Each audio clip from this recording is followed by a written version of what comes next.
Welcome to another Kundalini After Dark session. I'm your host, Brent Spirit. I'm here on Zoom.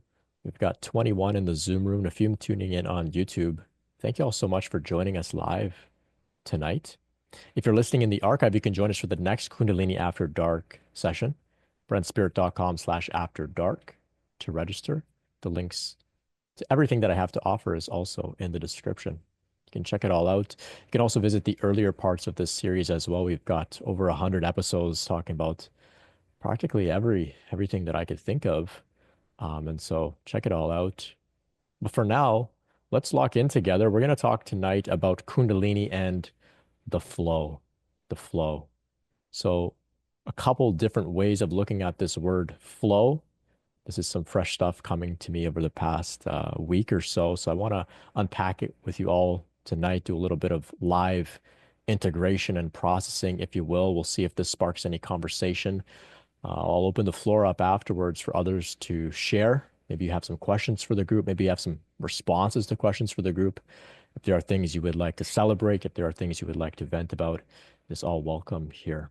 The idea behind Kundalini After Dark is we meet after dark under the protection of the darkness to discuss the taboo, things that we can't often discuss out in the open in broad daylight because, of course, people don't understand.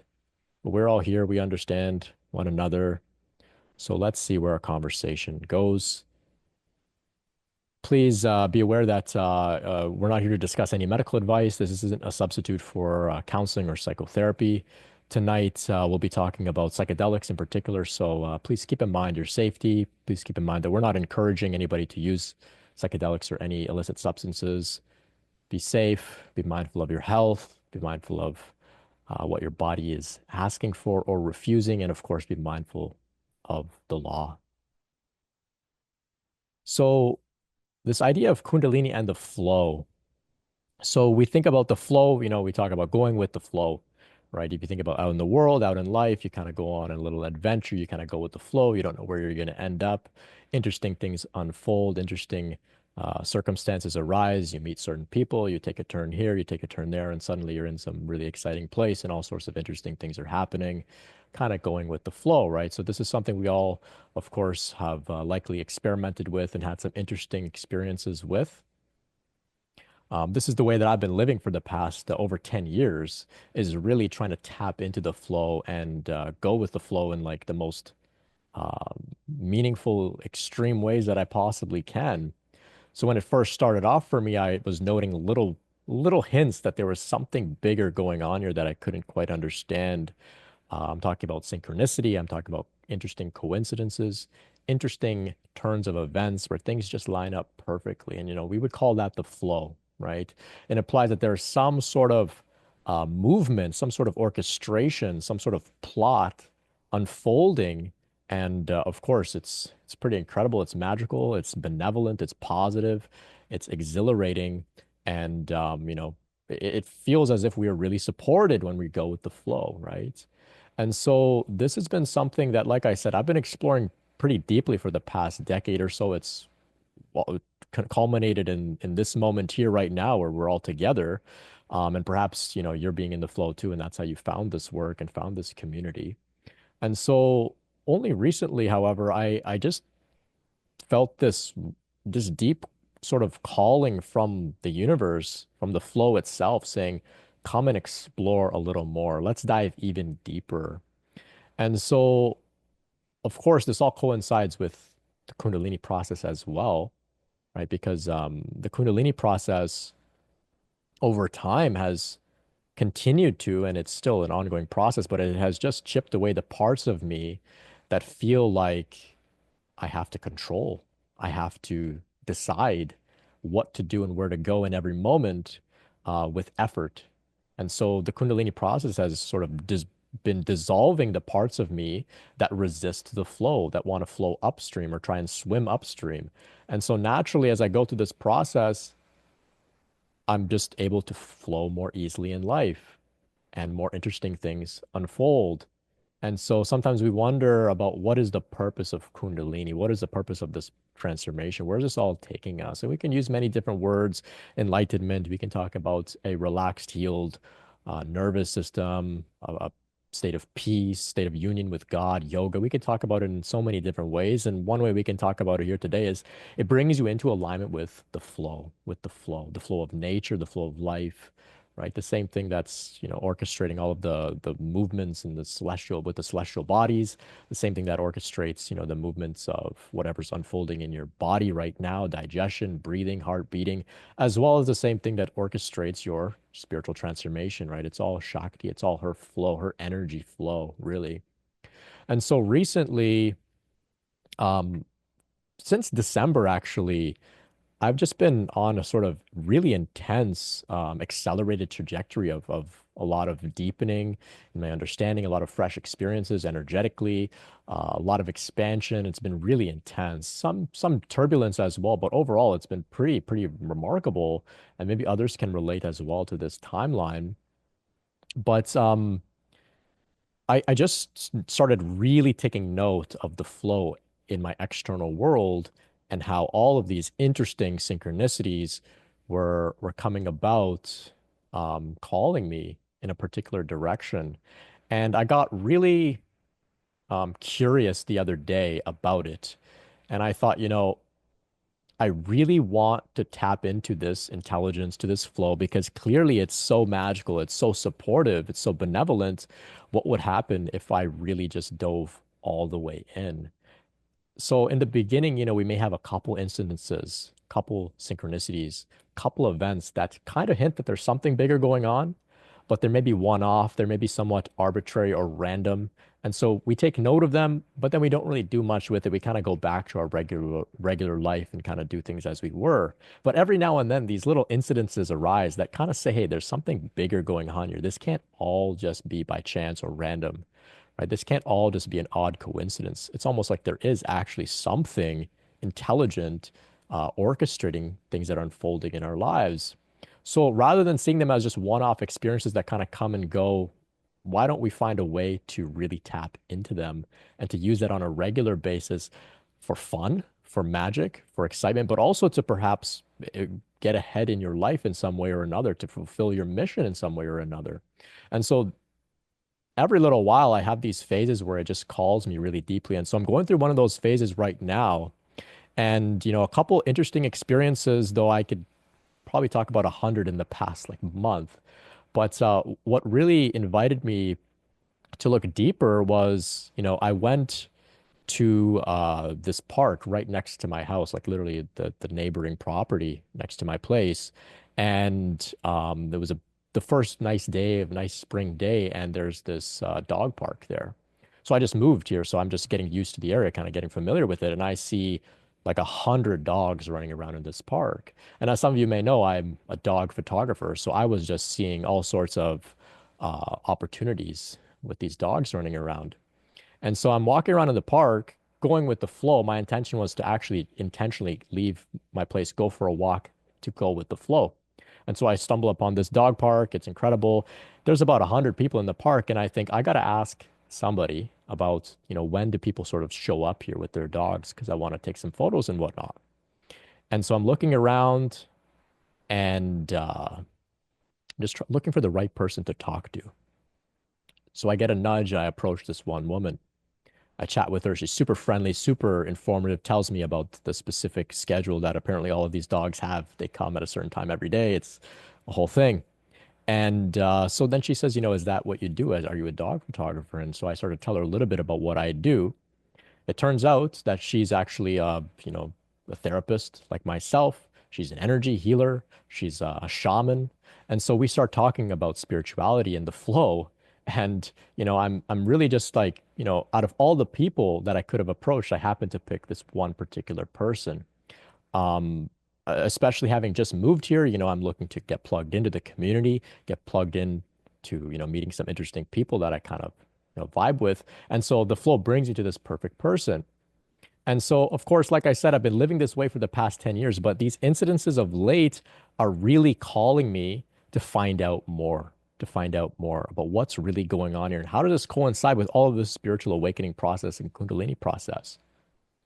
So, more interesting rendezvous like this have taken place over the past week.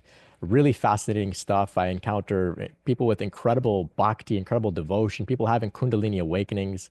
I was at a networking event with the intention to go with the flow, but to connect with some people.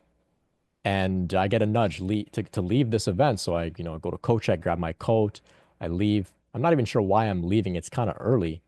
So, but I step outside, going with the flow, and on the sidewalk are two people. They're kind of, looking at the event, wondering what's going on inside this networking event. And I strike up a conversation with them.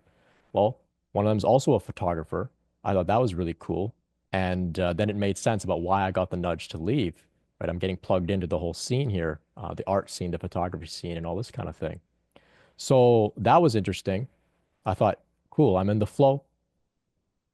The next day, I'm sitting and I just get an inkling and sort of a nudge to go to the sauna.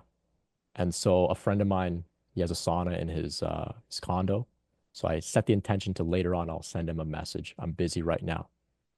Anyway, being open, uh, receptive, I get this nudge. I get these nudges to leave the venue to go out on the sidewalk. Get this nudge. I want to go to the sauna. So after I'm done my work, I get a message from another one of my friends. He says, "Hey Brent, I'm going to this sauna place. They've got like cold plunges and saunas and stuff. Do you want to join?" So I'm like, "Hell yeah, I totally do." I got this inkling to go to the sauna. So I head over there to the sauna, this like bathhouse type place, and I encounter a friend of my friend there. He's also happens to be like this really advanced meditator and yogi, and him and I were kind of feeling each other out. He's asking a little bit about what I'm into. I'm asking him a little bit about what he's into. Eventually, the word yoga comes out. He says, "Are you a yogi?" I say, "Yes, I'm a yogi." And suddenly we find out that we're both like really dedicated yogis. And so that was really a really cool connection. Anyway, I'm in this sauna place.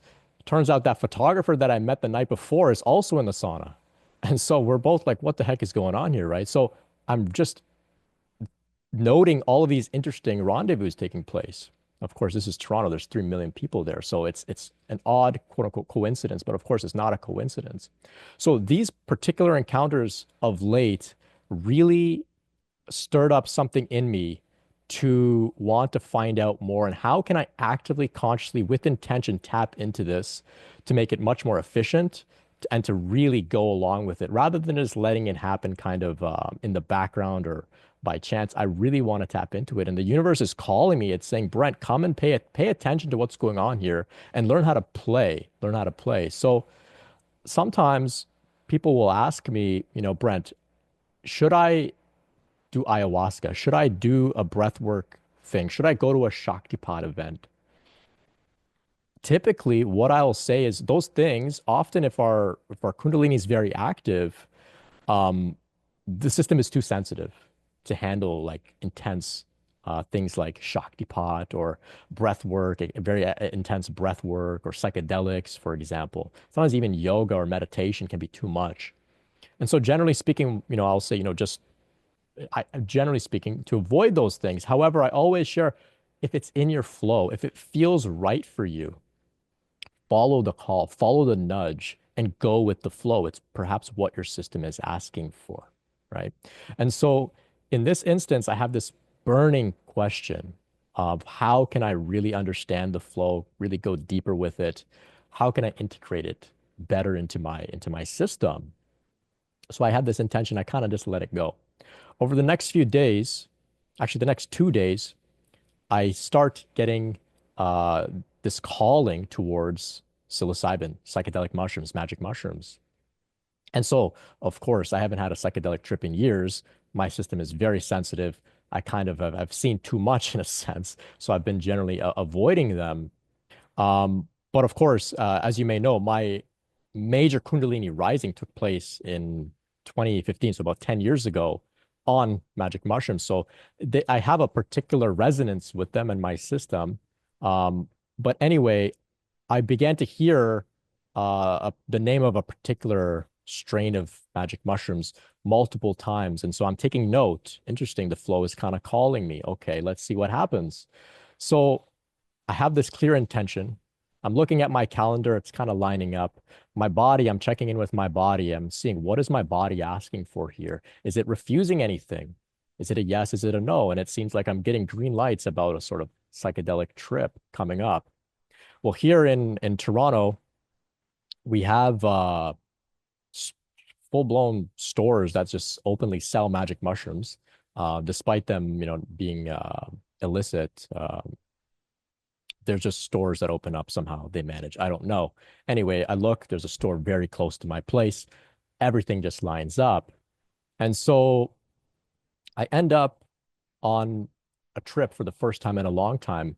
And, with the flow, everything feels right and goes really well. And so I had this intention to find out more about the flow. And what I was shown was that this flow, like we're talking about out in the world, out with meeting people and events and circumstances and all of this sort of thing, it's no different than the same thing that we would refer to as the energy flow within our body, within our system, within our chakras, through our nadis, right? Through the Sushumna nadi, for example. It is no different. It is not distinct at all. It is the same energy flow, the same energy flow. And so, in order to really understand that, we have to dissolve this idea that my body, my system is something separate from the world out there. It's all one thing. And so, this was revealed to me in very, very clear way. I mean, it's nearly impossible to describe. I'm doing my best here. I'm going to fail nonetheless, but I hope that I can express something here.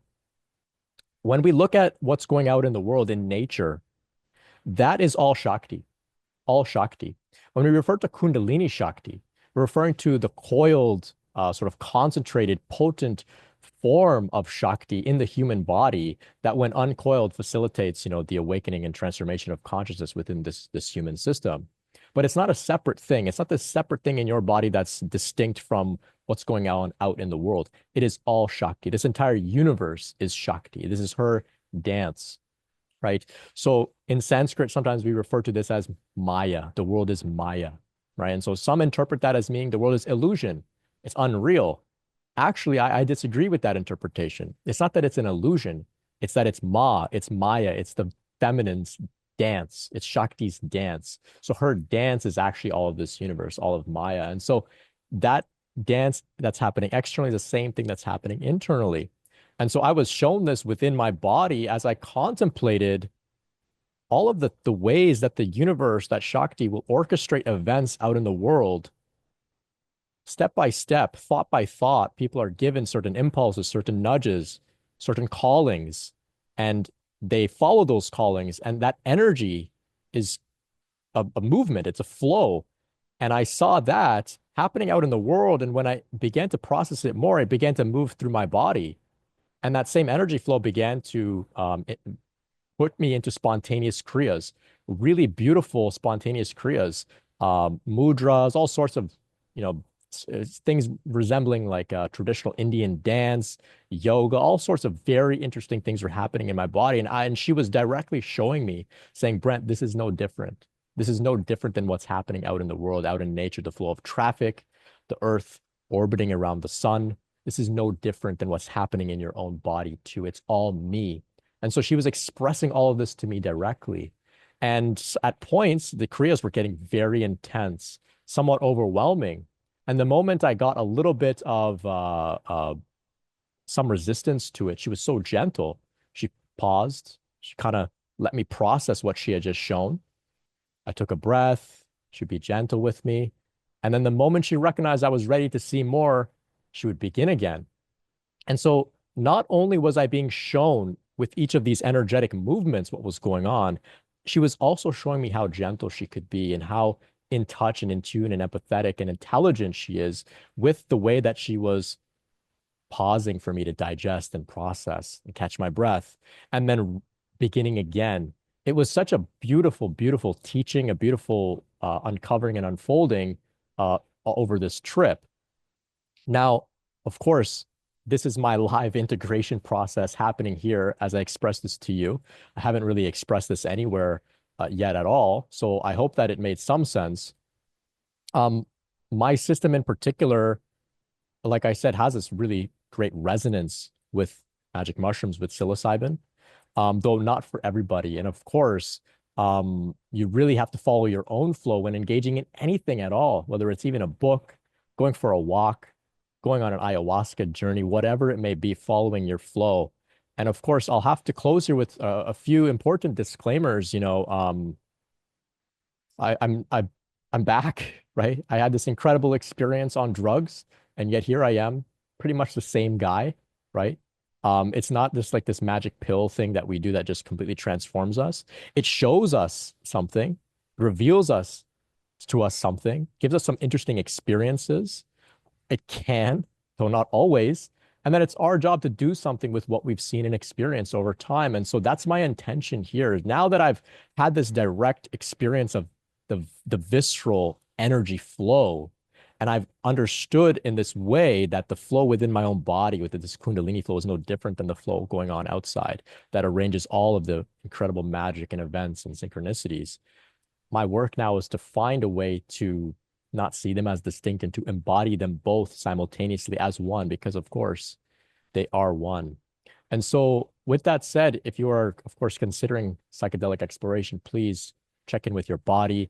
Remember the importance of safety, setting, mindset, as well as your setting where you are, being in the company of people that you trust and can support you, being mindful of, what you're taking, where it's from, how much. All of these types of things are very important, as well as afterwards, being mindful to support your body, support your system through grounding, through proper nutrition, rest, a chance to integrate, whether that be through conversations with a therapist, whether that be through journaling, spending time in nature, writing, expressing in some way. These are all very, very important. And so I just want to close with a brief, reminder there, because I want to make sure that we're all kept safe, because our systems are very sensitive as we go through this process.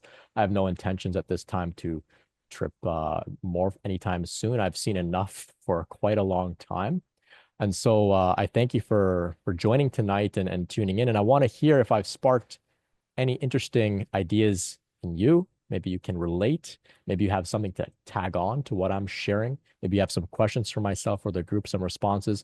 Of course, we can also take our conversation in another direction as well. If you've come with something burning on your mind that you want to express, you're welcome to as well. This is Kundalini After Dark.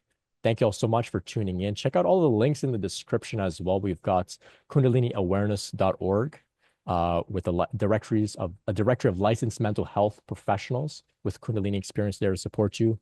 A bunch of free things as well. We've got our new event, Shakti Hour. We meet most Tuesdays and most Fridays at 8 a.m. Eastern for a meditation. We create a shared energy field together, and we support one another energetically as we go through this process. So I'll open the floor up now. I want to hear what's on everyone's mind, and we'll see where our conversation goes. So let's hear from Naima. Hello. Thank you for your story, actually. I also have a pretty intimate relationship with psilocybin mushrooms, and I've been recently kind of called to explore again with those. So interesting timing there. So because they also just kind of sell it freely where I live as well, because it's been decriminalized. Mm. You can kind of just go to certain stores. People just kind of know where to go and get them.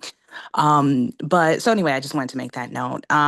But more recently, in terms of like just kind of thinking about um, the flow, thinking about surrender. I think it was a couple weeks ago, perhaps, there was a discussion during one of these sessions regarding experiencing the Kundalini experience.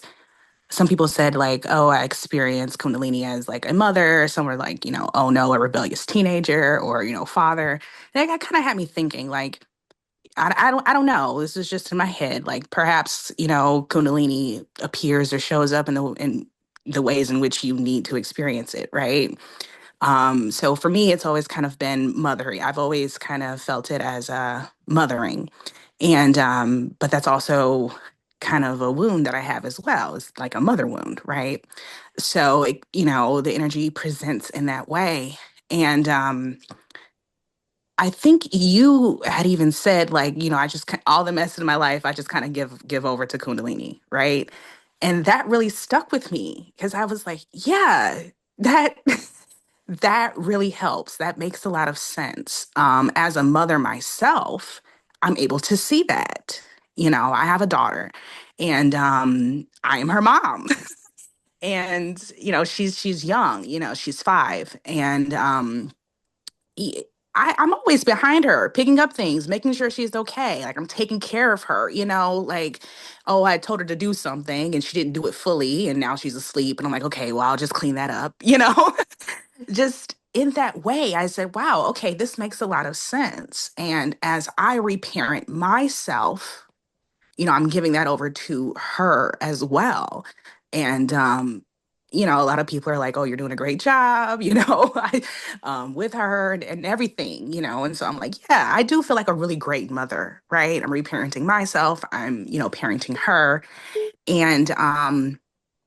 and I think about how as I'm doing this and how well I take care of myself and how well I'm taking care of my daughter. It's Kundalini's doing that as well. I don't know if I'm equating it because it is just us ultimately. And so I'm like, okay, as much as how well I'm taking care of myself and how well I'm taking care of her, I can expect that same type of care, with me.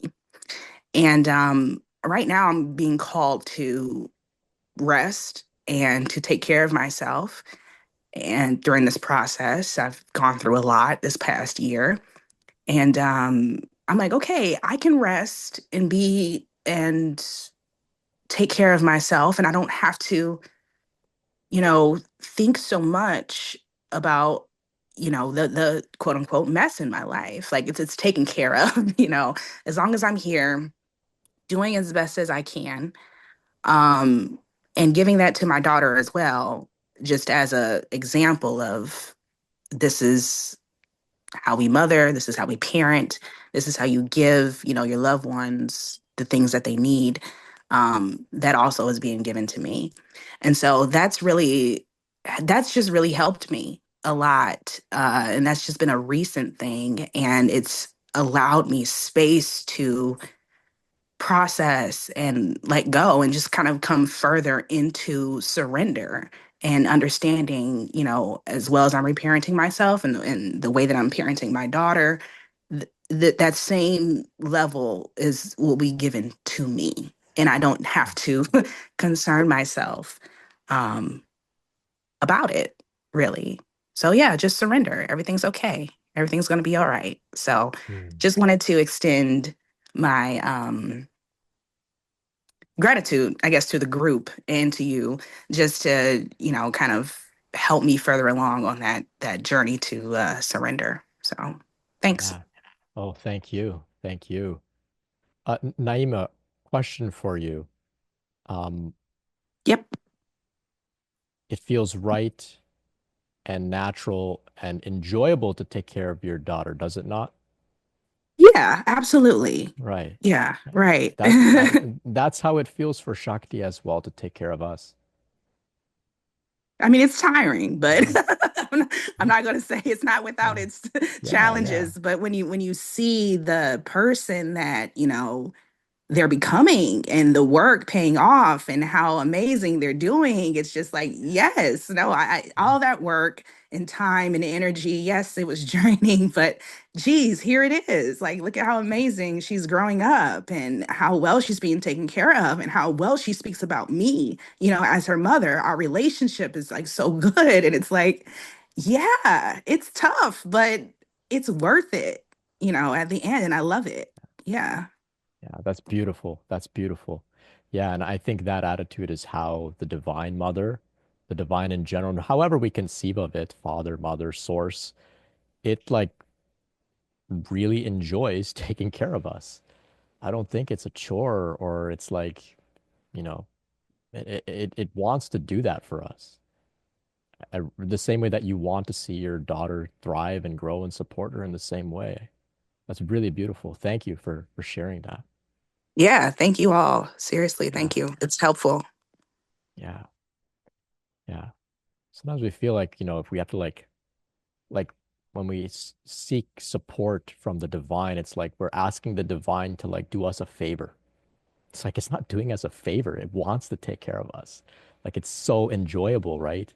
It's like when you invite people over to your home and you host them, it feels good to be a good host. It feels good to let them relax and you to just, serve them. It's so enjoyable. And I think that's how the divine feels about supporting us through this process. But I know for myself and many others as well, we come with some degree of unworthiness as if like we begged for this. Like we begged to come over and visit the divine at God's house. And now we're like begging for food. And God's like, I invited you here. Just relax. I'll take care of you. So that was, really beautiful share, Naima. Thank you so much. And if others can relate as well, please let us know in the chat or on the call. Yeah. Let's hear from Deborah. Hi, Brent. Hi, everyone. This is a significant, hugely significant topic, psychedelics. Um, it has been instrumental in so many aspects of my life, and I could most certainly probably write a couple of books about it. I used to journal and keep track of all of my trip reports. But after about 300 or so, I thought, you know what, I'm just going to file this in my own genetic memory. um, but yeah, it goes back for me to 1974 when a friend that I knew since childhood said, "Hey, I've got these seeds. They're really cool. They're Hawaiian baby wood rose seeds, which contains LSA, lysergic acid amide, which is one of the precursors to LSD." And I didn't know anything about it. And we took them, and he was a trusted friend. And this is all happening in Arizona, in the desert Southwest. And so it was a really, really interesting trip. But it was about a couple of years later, after going through some really seriously difficult times, that I did not want to exist. I was on a very, very negative, destructive path, that I found myself um, essentially devoting myself to my own spiritual awakening.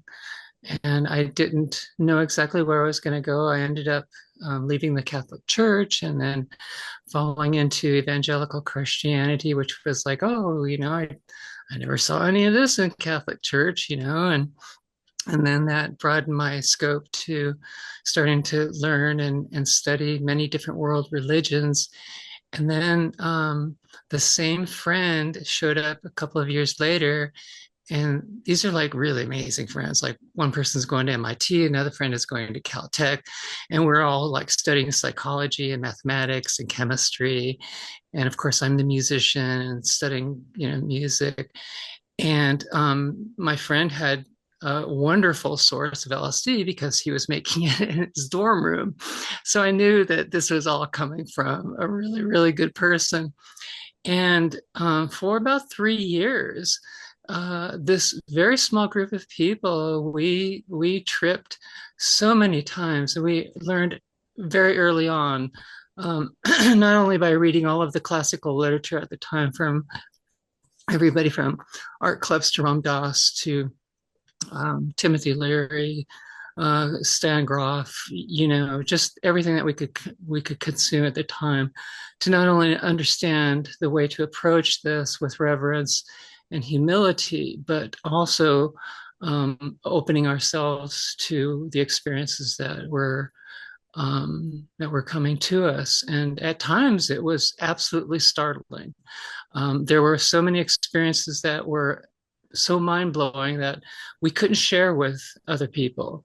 We didn't understand it. There was a lot of trauma. There was a lot of ostracization around sharing these things. I find that in many different ways, with different kinds of altered states of consciousness, things that are generally not really viewed very well. That's a whole nother subject. But one of the things that helped regarding flow was that my roommates at the time, one or two of them, we were musicians and we were studying music together and doing a lot of tripping. And we would create experiments, all different kinds of things, optical illusions and different sorts of things to not only like test the normal processes that our nervous system is wired for, but also examining the differences that were happening when we were in a psychedelic state. And a few of these wonderful friends, we were super into free jazz. And we would jam just for hours, sometimes tripping really hard, sometimes just tripping, on whatever felt right, or just jamming. And we got to a point where we would wire ourselves up with headphones and we would go into different parts of the house. And I always wanted to like sit in a closet where it's dark and I had an oscilloscope so I could watch watch the music on the oscilloscope. And we would just jam. And it began to nourish a telepathic connection between us. We were already well aware of some of the sensibilities of our musical excursions, but there was something much deeper going on. And so this was a particular type of synchronicity that we came across, and it's never stopped. It's always grown deeper and deeper and deeper. And I found that to be not only extremely exciting and rewarding, but the sense of fulfillment afterwards of like, this is not child's play. Well, no, there's nothing wrong with child's play. This was not foolishness. This was like serious endeavors into something that I've now come to realize is incredibly ancient and part of human history, if not further out into the universe and all sorts of states and expressions of consciousness. And so we had oodles amounts of LSD, and mushrooms were not so available, but we did come across some. But the other thing that happened too is that I really started to identify with personalities with certain psychedelics because we experimented with a number of different, and we were fortunate to have made friends with a couple of indigenous folks that gifted us like 600 or 700 peyote buttons, fresh peyote buttons. And it was like, boy, you talk about synchronicity. It was like, where did this come from? And we were absolutely honored. And so not only did we share this with group experiences with this place that I lived, where we had tons of musicians and artists, but there was so much of it that I dried it and I froze it and crystallized it so that I had it for a long, long time. And what was so different about peyote for myself was it felt like a mountain. It felt like this is my grandfather. With LSD, it felt like I'm strapping myself into some sort of like inner consciousness vehicle that I could just take anywhere, but it's going to go fast and it's going to happen, like, wow, here we go, hang on.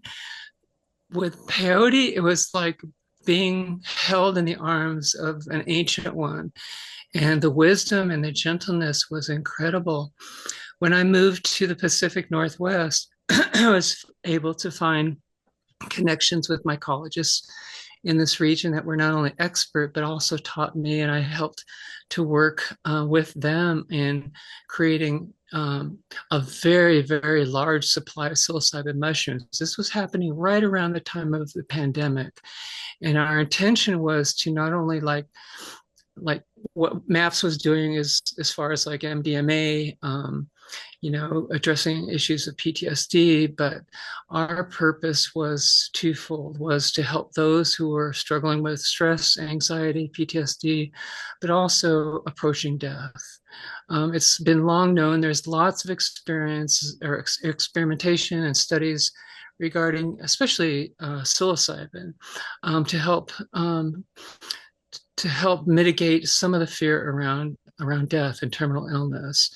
And so that became a journey of my own for some 4 or 5 years now. And I've been fortunate with my friend to gift a large number of mushrooms to friends or people that we knew that were not only struggling but were approaching their end times.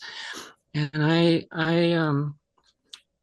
through all of my own personal development and levels of discernment, that has been the most honoring aspect of all of this, is to be able to help others and to guide them, to be with them during their experiences.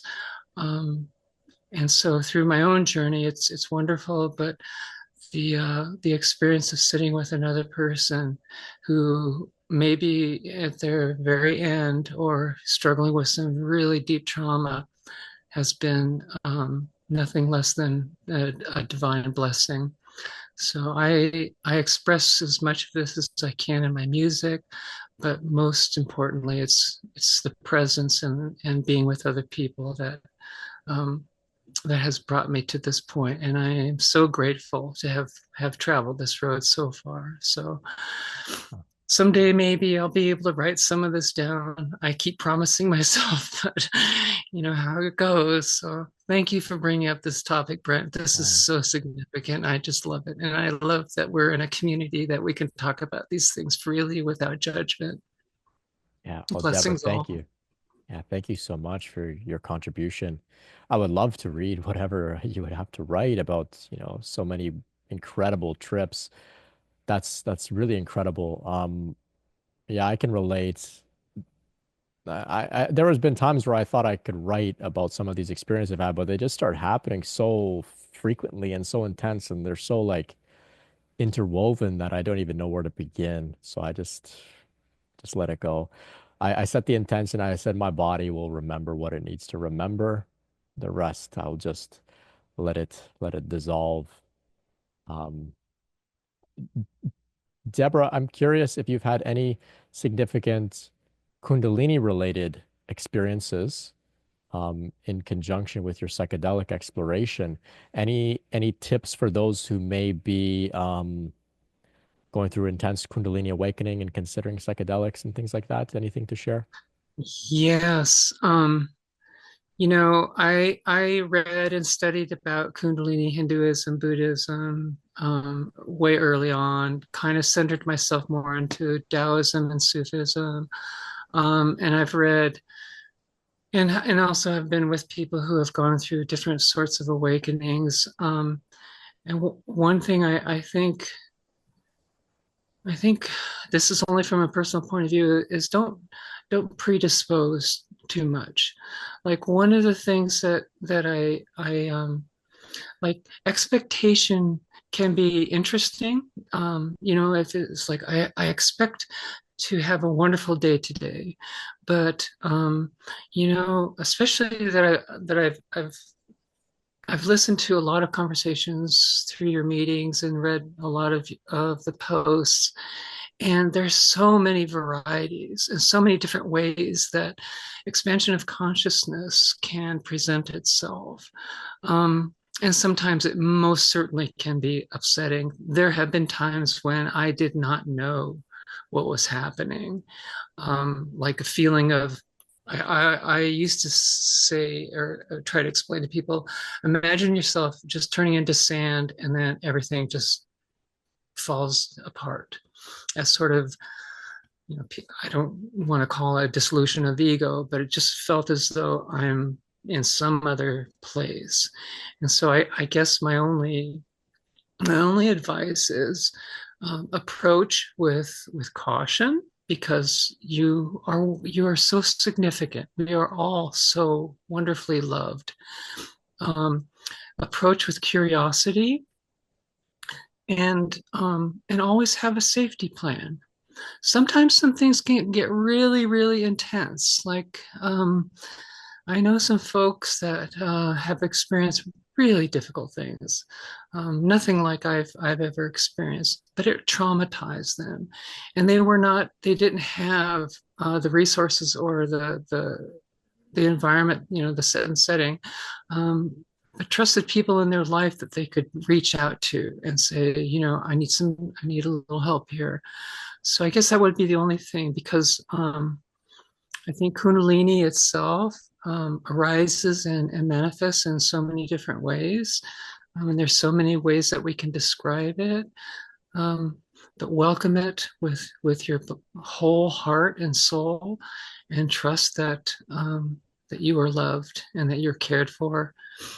I guess that's all that comes to mind. I'm getting a little weepy, honestly, because it's so significant. Yeah. And I just want everybody to live a lovely life and have happiness and joy. Yeah. Thank you. Thank you. Yeah, I don't think I'm the only one that can feel that from you, Deborah. Thank you. And that's great advice as well. Yeah, approach with caution, safety, because they're very powerful, especially through this process. Yeah, especially through this process. Hell, basic practices are very powerful through this process. And so, of course, these powerful substances as well. Yeah, thank you so much. Yeah, so before my trip, I had this intention, like I was sharing, to learn more about the flow. But prior to the trip, as in a ceremonial way, I surrendered my intention as well, and I said, "This is what I would like to learn about or find out a bit more about." But of course, I hand over, that intention to you, the divine Shakti, the mushrooms, the teacher. Show me what you feel is best for me to see. And I found that way of approaching has been helpful for me in the past, rather than thinking that I get to say what I want out of this. You can have a preference, a little bit of a suggestion as an intention, but sometimes the divine wants to show us something a little different. I remember my intention prior to the trip that, triggered this major Kundalini rising. I just said I would like to find out a little bit more about the energy in my body, because I was getting in touch with energy. Boy, did I find out about energy in my body. I mean, it's been 10 years. I'm still working it out with you here now. And so that's something that I can share as well. Approach with humility as a humble student willing to learn whatever the master teacher has for us. So I'll go over to Monroe here. Yes, I had other things to say originally, but as we're in the flow, I figured I would just let the flow speak.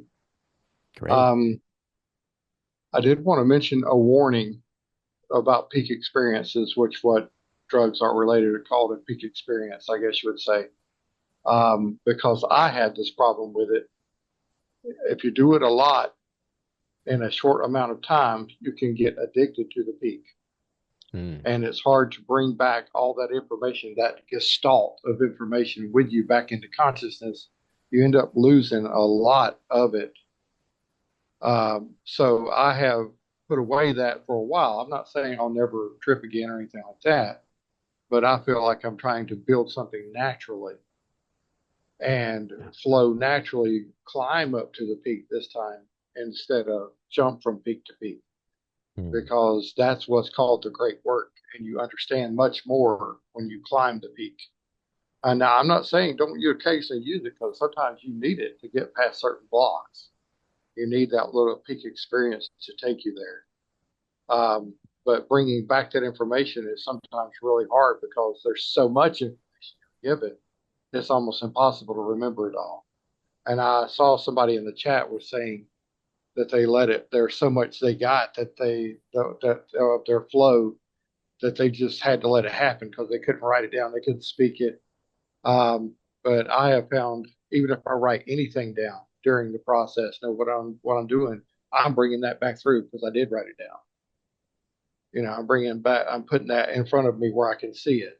So, and I know that's kind of a projection, but a lot of us need that projection to look at it and say, oh, well, that's how I think.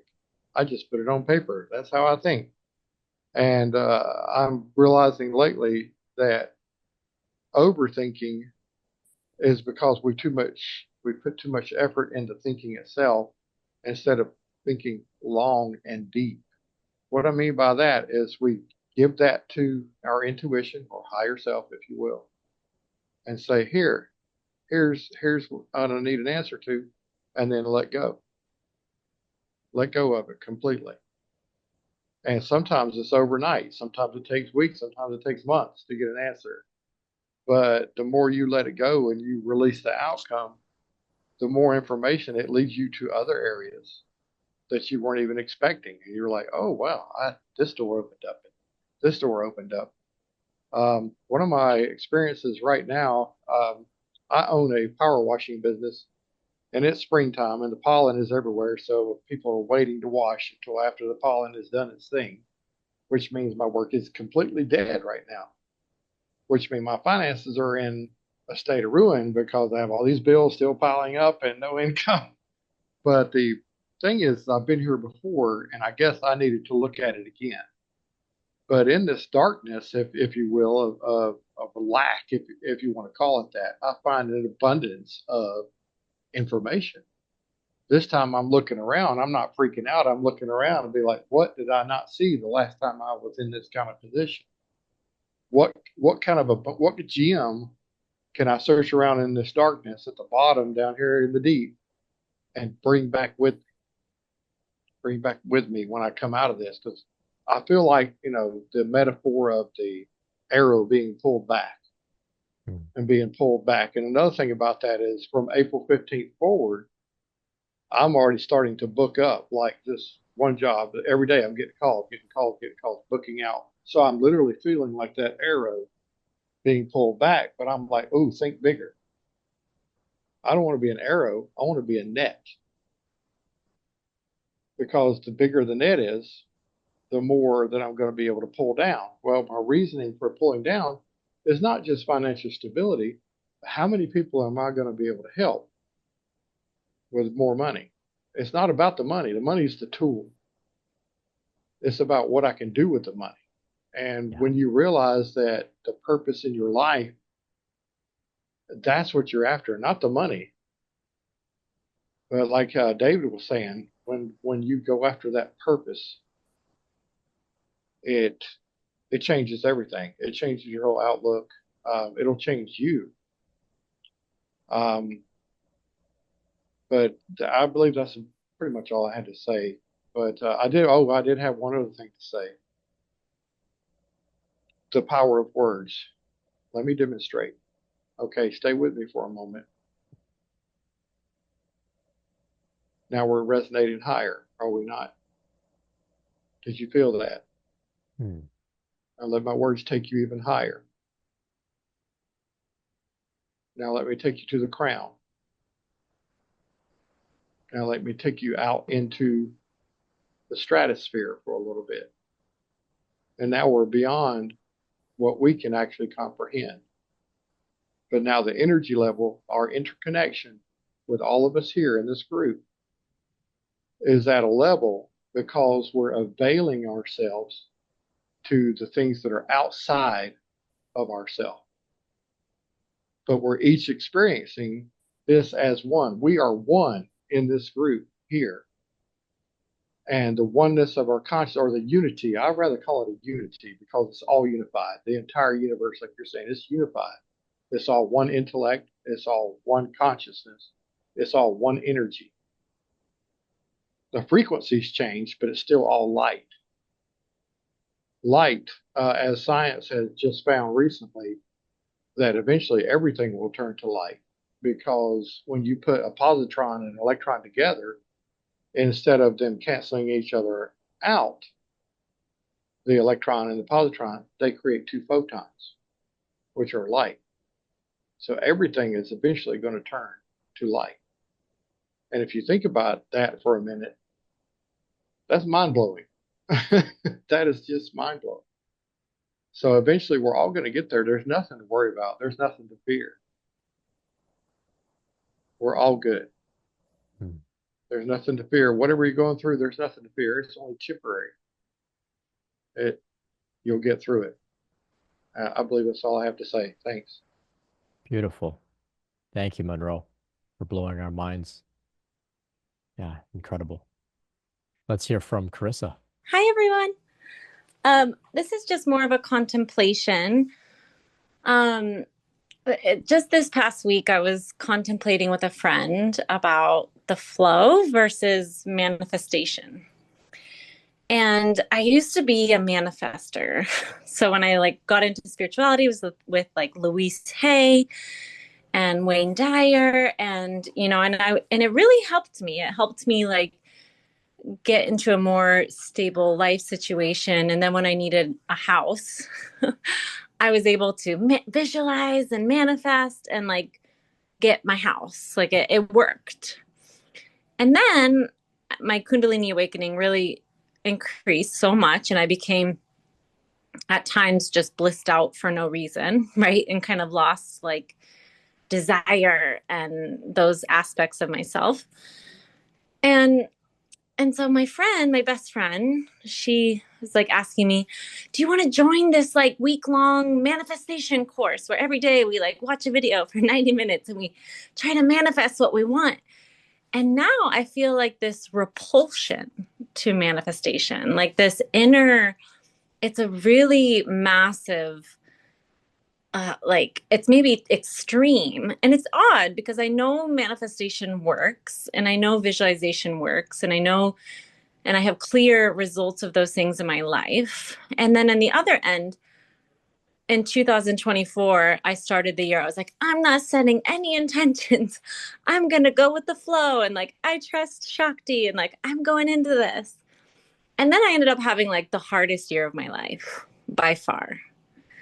And so I'm just kind of grappling between these two different worlds, between the manifestation world and manifestation culture, and then going with the flow. And I, even after having that really hard year, I still trust the flow and I still trust like being of service. But I just wanted like any input or feedback if there's anyone else grappling between these two worlds, because I haven't quite put it all together as far as where does manifestation fit into all this, and how does that relate to flow. I'm really fascinated by those things. Yeah. Well, thank you, Carissa, for sharing. And this is a common uh theme that comes up every now and then. So for myself, the flow and manifestation, I don't see them as two different things. Um, I in particular love Abraham Hicks. I listen to Abraham Hicks, almost every day, which helps me to get into a state of appreciation and gratitude for what is already manifested here. And in doing so, more manifests. If you're familiar with Abraham Hicks, Abraham's original teachings, they called it the science of deliberate creation. And so it was focused on this idea of visualization, and it was more about being very intentional, kind of like the attitude that your friend was saying, hey, let's watch this 90-minute video every day to manifest whatever we're visualizing or whatever. 90 minutes a day, that's crazy. I don't know who has that time. But that's the science of deliberate creation type of manifestation. And then Abraham Hicks, their teachings are constantly evolving and growing with our collective consciousness. And so they said, okay, you guys took this science of deliberate creation way too far. You got all worked up about it, and let's introduce something new. And so they called it the art of allowing. And so I prefer that style of approach toward this idea of manifestation, which means rather than a science, it's more of an art. And rather than trying to do it deliberately, we are allowing it to come in. And I find that to be much more enjoyable. I don't have to trip out about it. I don't write journals and visualizations with like effort per se. Sometimes those things come about, but they just feel right and they're kind of fun. But that's kind of where I've found it's that like, yeah, you're right. Like it is repulsive in a sense to think that you gotta like lock in and do these things like, according to some sort of like extreme discipline, even when you don't really feel like it or it's kind of like a chore. I just prefer this art of allowing, which has mostly to do with just finding reasons to feel good in the moment, whether that's just the fact that you have a chair to sit on, that's pretty cool, or you go outside, you kind of notice nature and you're like, wow, this is amazing. I appreciate this. I feel good about this. Your vibration raises and you find yourself in the flow. And from there, like I was sharing in my opening message, when I'm in a state of gratitude, appreciation, joy, even peace. I'm open, I'm relaxed. That's when I get the nudge to leave the venue and bump into the right person that I need to at that moment on the sidewalk. That's when I get the nudge or the inclination to maybe go to the sauna later. Those thoughts are manifestations as well. It's not just like, the car, the house, the $1 million, whatever. It's also the thought, the inspiration, the idea that comes to you. And I find that to just be not even something separate that I'm doing, like this little side thing that I do called manifestation. It's always happening. It always has been happening. It's happening to people who have no idea about it. It's just that when you kind of unpack it and look at it directly, it's like it makes a lot of sense. And I find that it can be really compatible with just surrendering into the flow and allowing the universe, source, God, Shakti to lead the way for us. So maybe that can speak to you a little bit. I can ask you to unmute, Chris, and see if you have anything to share in response to that. Yeah, that feels a lot better. And that repulsion could have been to like that particular teacher or that particular, like it could have just been not in alignment with my path. And I think what really like resonates there is that what I've moved towards is that efforting feels really unnatural. So, and that same friend, she's like, we're talking about Kundalini and block. She's like, you need to raise the energy on purpose and like do these exercises and really try it. And I'm like thinking like if somebody was going through puberty, they wouldn't like try to move the process along. Like it just feels Yeah. so unnatural, the efforting aspect. And so yeah, I love thinking about it more from that being in the natural open state is a great starting point for allowing the nudges and allowing it all to like grow and blossom versus it's the efforting, I think, that feels too contracted. Yeah, it's the complete opposite of flow. And we're really looking for flow, if anything, because flow Mm-hmm. is alignment. It feels great. Things go so well when we're in the flow. It's an incredible state. Yeah. Yeah. Mm-hmm. So nice Cool. to chat with you all. Thank you. Yeah, likewise. Thank you, Carissa. Some great themes there. But thank you all for being here, sharing so openly, holding space for one another. We're figuring this out together, figuring it out together. It's great to be with you all. So in the description, we've got links to a bunch of free things. You can check it all out. Later this month, I've got some openings for some one-to-one sessions if anyone would like to meet with me and go deeper. We've got our private Facebook group here, which I will link in the chat. Tons of episodes on the YouTube channel, as well as the podcast, the Spiritual Awakening Show. Check it all out. Thank you all for joining. I'll see you at the next Kundalini After Dark meeting, as well as tomorrow, Monday, 2 p.m. Eastern. We've got a Q&A meeting. You can join us on Zoom. We'll see how that one goes. And I'll see you next time, everyone. Much love. Much love. Take care now.